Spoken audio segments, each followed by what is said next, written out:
A minha fala será relacionada ao trabalho que fizemos com a OCDE, em particular na questão de telecomunicações e radiodifusão e também de transformação digital. Um relatório que foi tornado público pela OCDE em outubro do ano passado, como já foi mencionado pelo Tenente Brigadeiro. Eu entendo que esse trabalho com a OCDE é um aprimoramento muito importante para o Brasil, né, do ponto de vista da criação de um ambiente econômico e institucional no país, capaz de trazer transparência, trazer governança e, no final das contas, assegurar a atração de investimentos, no nosso caso, para os setores que foram analisados. Vale lembrar, Francisco, né, e você e toda a equipe, grande parte das pessoas que estão aqui, participaram da elaboração do Plano Nacional de Internet das Coisas lá atrás, né? E ali foi uma primeira iniciativa em que tivemos contato com a OCDE, com a Anne Carban, né, que cuidava desse assunto de Internet das Coisas e teve a oportunidade de nos apoiar naquele trabalho do Plano Nacional de Internet das Coisas. Esse trabalho que foi apresentado ano passado, ele começou no final de 2018, como eu disse, focou na estratégia de transformação digital, telecomunicações e radiodifusão. E, para mim, né, ele tem a mesma importância, ou talvez até um pouco mais pela importância que o digital tomou nos últimos anos, né, que o documento Telecom Reform, da UIT, da União Internacional de Telecomunicações, que foi divulgado na década de 90 e serviu de base para o Brasil e para muitos países no mundo para fazer as suas reformas das telecomunicações que desaguaram em processos de privatização que trouxeram inúmeros investimentos para o setor de infraestrutura digital no país, né? E eu considero que esse relatório tem a mesma importância para o Brasil, no sentido de olhar para o futuro e buscar implementar agora o que a gente tem como demanda para construir um Brasil digital, um Brasil 5.0. Né? É uma base que nós temos para o desenvolvimento do setor, que traz transparência, traz governança, traz segurança jurídica e mais, né? Assegura investimentos e também qualidade no uso dos serviços, pensando sempre em igualar aquilo que temos no Brasil aos melhores padrões internacionais. Esse foi um trabalho muito denso, levou 2 anos, né? O Vitor teve pilotando a maior parte do tempo com esse trabalho, junto com a equipe da Secretaria de Telecomunicações, né? E conseguiu concluir esse trabalho, mesmo durante a emergência mundial que passamos, né, do Covid. Esse trabalho da OCDE, ele faz parte de um processo de aproximação com a organização, mas ele não é requisito para o Brasil aderir, né, no processo de acessão ao CDE. É óbvio que ele é importante, porque o setor de telecomunicações é um setor importante para qualquer economia, mas esses 2 trabalhos não são requisitos, mas são importantes, né? Embora não sejam vinculativos esses trabalhos, eles são acompanhados e monitorados pelas equipes lá da OCDE e para o Brasil trazem boas práticas que ensinam. Por exemplo, temos o caso do México, que fez um review em 2012.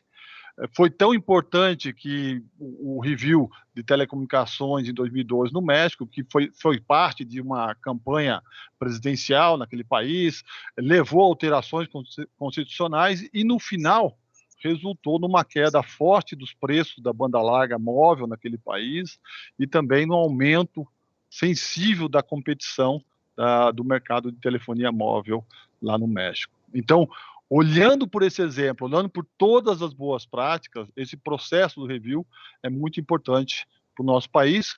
Foi construído a partir de 3 missões que ocorreram, né, 2 presenciais e uma virtual que ocorreram. E esse relatório, ele foi muito importante, e aqui, em particular, eu fico muito feliz, né, pela OCDE ter enaltecido algumas iniciativas Por exemplo, ele registrou algumas medidas que foram adotadas pelo Brasil como grandes avanços, né? Registrou a revisão do modelo de telecom, registrou a Estratégia Nacional de Transformação Digital, registrou o Plano Nacional de Internet das Coisas, o modelo de governança da internet e também a Estratégia Nacional de Inteligência Artificial. E eu, em particular, por ter me envolvido diretamente, né, com uma equipe, tanto no Ministério das Comunicações e depois do Ministério de Ciência, Tecnologia e Inovação de Comunicações, por ter participado do modelo de governança da internet, do plano de IoT, da transformação digital e também da revisão do modelo, eu fico muito feliz de ter participado e a OCDE ter registrado isso no relatório. Em relação aos comentários sobre o setor de telecom e radiodifusão, a OCDE, inicialmente, ela faz um registro de que dentro de todas as infraestruturas do país, a infraestrutura de comunicações é a que possui os melhores indicadores internacionais, fruto de todos os investimentos que são realizados pelo setor privado, regulados pela Anatel, a partir de políticas desenvolvidas aqui no Ministério das Comunicações. A OCDE mencionou que o tamanho do território brasileiro e também a distribuição populacional é desafio para o setor de telecomunicações e radiodifusão, registrou o crescimento contínuo das telecomunicações, mas também fez questão de comparar com o crescimento contínuo das telecomunicações na OCDE e o Brasil ainda tem ficado abaixo da média quando comparado com o crescimento na OCDE, registrou que a televisão aberta, recebida livremente nas casas, ela já está universalizada, registrou que o SEAC, o Serviço de Acesso Condicionado, produziu uma geração de conteúdo conteúdo audiovisual aqui no nosso país, e apesar de todos esses registros, ela fez questão de apontar que melhorias são necessárias e ela colocou essas melhorias em três patamares. Primeiro, numa questão de marco institucional e regulatório, para melhorar o desenvolvimento das políticas públicas, depois a questão tributária e, por fim, as condições de mercado, tratando aí de aumento de competição em alguns mercados. E aí agora eu vou tentar descrever cada um desses itens e ao final dizer o que nós estamos fazendo aqui no Ministério em relação a eles. Né? Primeiro, tratando sobre o marco institucional e regulatório, a OCDE ela sugere a criação de uma agência regulatória, né, unificada para tratar de comunicações e radiodifusão, e aí essa agência, né, na visão da OCDE, englobaria as atividades da Anatel, da Ancine, atividades que estão aqui hoje, estavam no MCT, que estão hoje aqui no Ministério das Comunicações, no particular da radiodifusão. Ela sugere isso porque essa divisão de atribuições hoje causa uma certa dificuldade e na clareza da divisão entre as atividades da cadeia de valor, em particular do SEAC, leva à possibilidade de conflitos entre as diferentes instituições, diferentes agências e órgãos, e ela mostra que já existe experiência em relação a isso, em particular na Austrália, Hungria e Reino Unido. Né? Ela propõe a separação clara entre a formulação de política e regulamentação nas áreas de radiodifusão, televisão por assinatura e serviços emergentes de OTT e video on demand. Isso para telecomunicações já é muito claro na Lei Geral de Telecomunicações, mas ela sugere que isso seja feito para essas situações. Também sugere a criação de uma licença única, inclusive para o serviço de radiodifusão, e sugere remover as restrições legais à integração da cadeia de valor da televisão por assinatura. Em particular, aqueles limites que existem na lei do SEAC, né, tanto no artigo 5º quanto no artigo 6º, ela sugere que sejam removidas essas barreiras à integração vertical dos atores de comunicações, porque isso pode, no final das contas, resultar em economia de escopo, né, em função da convergência. Né? E se for haver revisões em caso de concentração do mercado, que essas revisões sejam analisadas caso a caso devido a essas integrações verticais e não ex ante, como está lá, como barreiras na lei do SEAC. Também no marco institucional e regulatório, o relatório da OCDE propõe uma série de questões relacionadas tanto a órgãos de controle como também a judiciário, né? Então, por exemplo, a órgãos de controle, ela faz uma série de citações relacionadas ao papel do TCU, do Tribunal de Contas da União, em analisar propostas regulatórias. Ela menciona que essa análise do TCU deveria ser principalmente ex post e não ex ante, como é feito atualmente, e que o TCU também deveria evitar, né, a responsabilização de servidores públicos, né?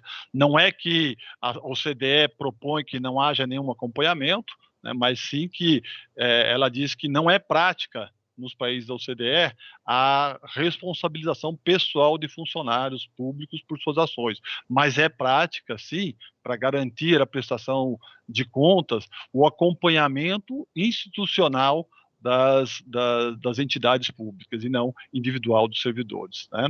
Do ponto de vista da questão jurisdicional, né, ela entende que há sim uma prática de recursos à via judicial, e a via judicial, por não ter um grau de especialidade relacionado às áreas de telecomunicações e radiodifusão, carece de especialistas nessa área e os processos demoram a ser resolvidos. Ela sugere medidas como, por exemplo, treinamentos aos juízes e aos profissionais vinculados ao judiciário, e também a eventual criação de tribunais especializados para tratar do tema. Na questão de tributação, ela propõe a harmonização do ICMS entre os estados para reduzir aí ao máximo possível as altas taxas que são variáveis nos estados brasileiros, as altas taxas do ICMS. Ela sugere a integração dos fundos setoriais. Então, por exemplo, o secretário Vitor mencionou a desoneração que foi feita para o IoT. Ali, quando foi feita a desoneração para o IoT, antigamente o Fistel era um único tributo, né? E aí, a partir do Fistel foram criados outros dois, que é a contribuição de fomento à radiodifusão pública e também a Condecine, e quando se foi desonerar o IoT, teve que desonerar a CFRP, o Fistel e a Condecine. Isso, para uma empresa administrar todos esses tributos, isso gera um custo muito grande, e aí por isso a OCDE propõe a integração desses fundos setoriais para reduzir o custo de transação desses tributos, né? Também a OCDE faz aí um importante alerta na questão de usar os recursos dos fundos, né, de forma que eles atinjam aos fins para os quais eles foram criados, né? E quando os fundos atingirem seus objetivos, ela propõe também, inclusive, que sejam avaliados pelo Poder Executivo, junto com o Poder Legislativo, o fim dessas contribuições setoriais, né? E ela também alerta que jamais aceitaria a abolição dos fundos setoriais, mas que se mantivesse a coleta das taxas setoriais. Ela entende que isso levaria a uma dupla tributação, né? Então, essas são as considerações resumidas da OCDE em relação a tributos.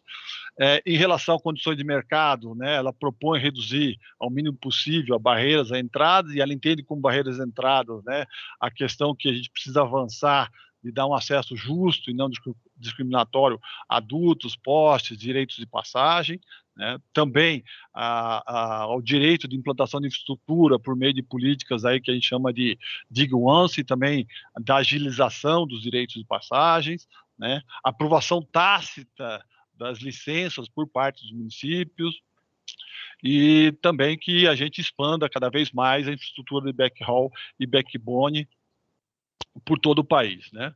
Propõe remover aí as taxas do Fistel, né, como já foi mencionado pelo secretário Vitor, né? E também ela menciona no aspecto das licenças de radiofrequências que a renovação sucessiva de radiofrequência deve ser analisada com parcimônia para que isso no longo prazo não leve aí a uma concentração de mercado. Sugere também melhoria na transparência dos planos de serviços e também a revisão ex post de decisões aí de fusão significativas no setor de comunicações e não ex ante, né? Em relação à implementação de todas essas medidas que foram mencionadas pela OCDE no relatório, aqui no Ministério, né, tem um nível de coordenação, né, liderado pelo secretário Vitor, né, e esse nível de coordenação alinhado com todas as iniciativas lá da Casa Civil relacionadas à aproximação com a OCDE.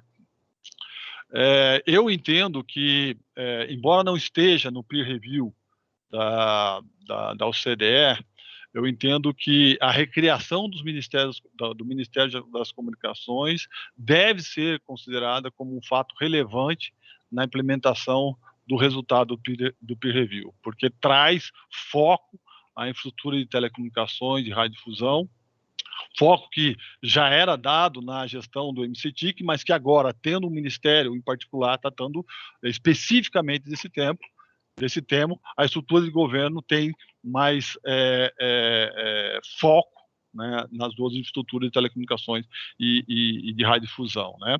Aqui na gestão do ministro Fábio Faria, sob a coordenação dele, nós temos tratado uma série de questões que foram aceleradas, né. Primeiro, no aspecto do marco legal institucional, o Vitor já mencionou isso, né, criamos aí um grupo de trabalho para tratar das questões relacionadas ao SEAC, né, focado, mas não limitado às questões aí da concentração na cadeia de valor e também da origem de capital. A Anatel tem analisado, realizado com bastante frequência, antes da edição de qualquer regulamento, a análise de impacto regulatório.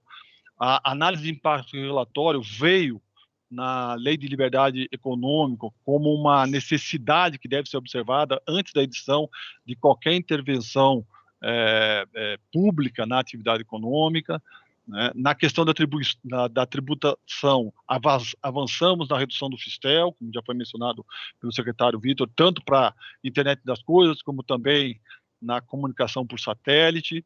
Avançamos na edição da nova lei do FUSH, estamos trabalhando aí para busca de recursos orçamentários para aplicar no desenvolvimento da universalização dos serviços de telecomunicações do país, né?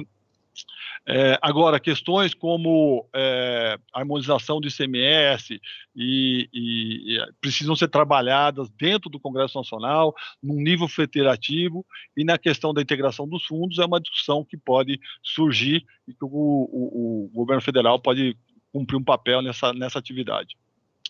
Em relação às condições do mercado, né, tivemos grandes vitórias nos últimos anos, né, em particular a Lei Geral de Proteção de Dados e a nossa Autoridade Nacional de Proteção de Dados, elas estão em pleno funcionamento. Tivemos a edição de diversos normativos relacionados aqui, a minha área em particular, a radiodifusão, desburocratizando, tornando mais fácil a vida do radiodifusor, né? Tivemos a consagração da gratuidade do direito de passagem na lei de antenas, em julgamento ocorrido recentemente no STF. A Anatel vem trabalhando nas questões de infraestrutura de postes, enfim, estamos trabalhando no edital do 5G, todas essas medidas que o secretário Vitor mencionou, em particular de backhaul, do backbone, expansão das infraestruturas em direção a regiões remotas do país, tudo isso para focar no interesse e numa mensagem muito clara do nosso ministro, que a gente precisa avançar em direção à remoção do deserto digital que existe no nosso país, quase de 40 milhões de pessoas que nunca tiveram acesso à internet, e a gente precisa avançar sobre isso, né? E no particular da radiodifusão, uma mensagem final minha aqui é dizer que a lei base da radiodifusão é uma lei de 1962, no próximo ano ela cumpre 60 anos. Eu nunca digo que é uma lei que é ruim, pelo contrário, essa lei surge em 62 e cria em todo o país um setor de radiodifusão privado, competitivo, que teve capacidade de universalizar a televisão em todo o país, mas nos últimos anos, devido ao avanço da internet, devido às inovações que surgiram, é uma lei que precisa ser revisitada e precisa ser melhorada. Bem, essas seriam as minhas mensagens para iniciar o debate. Francisco, novamente, meus agradecimentos e abraço a todos aí, os colegas do Brasil 5.0.